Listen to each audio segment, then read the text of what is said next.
Baik, Assalamualaikum warahmatullahi wabarakatuh. Perkenalkan ibu-ibu, nama saya Bidan Nia. Saya dari program kesehatan tradisional jadi di Puskesmas itu namanya program kesehatan tradisional.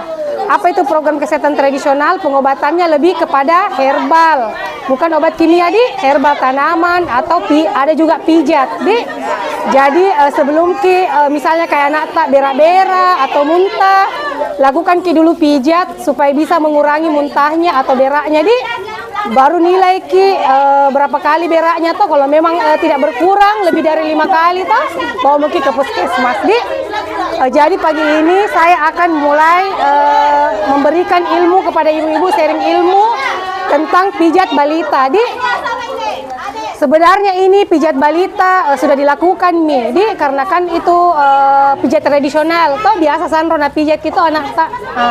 Tapi Kementerian Kesehatan memasukkan program ini ke dalam kesehatan tradisional apa sebenarnya itu pijat balita? Pijat balita sama dengan terapi sentuhan terapi sentuhan kepada anak tak.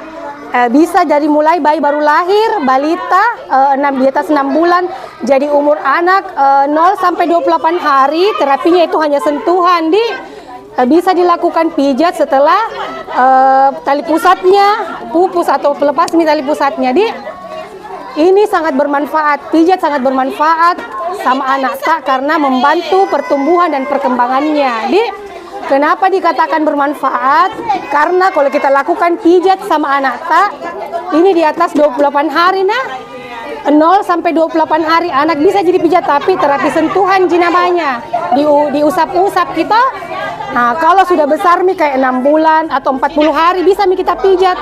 Terus bisa juga kita lakukan tumbing time. Jadi ada bilang orang, jangan dulu kasih mau pangi toh. Tidur tengkurap. Sebenarnya bisa kita lakukan tengkurap karena iklan. Kenapa kita lakukan kita tengkurapkan anak-anak ibu toh? Bisa 5 menit supaya ini terlatih tulang lehernya, terlatih untuk tegak Jadi manfaat pijat bayi itu bisa meningkatkan kualitas tidur.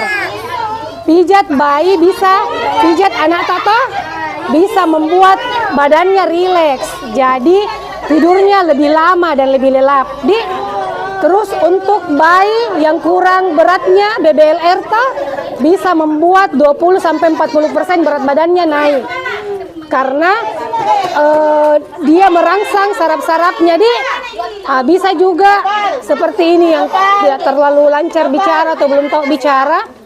Pijat juga merangsang saraf sensorik dan motorik, misalnya berbicara kalau rajin pijat anak tak melatih berbicara, terus merangkak, duduk, berdiri dan berjalan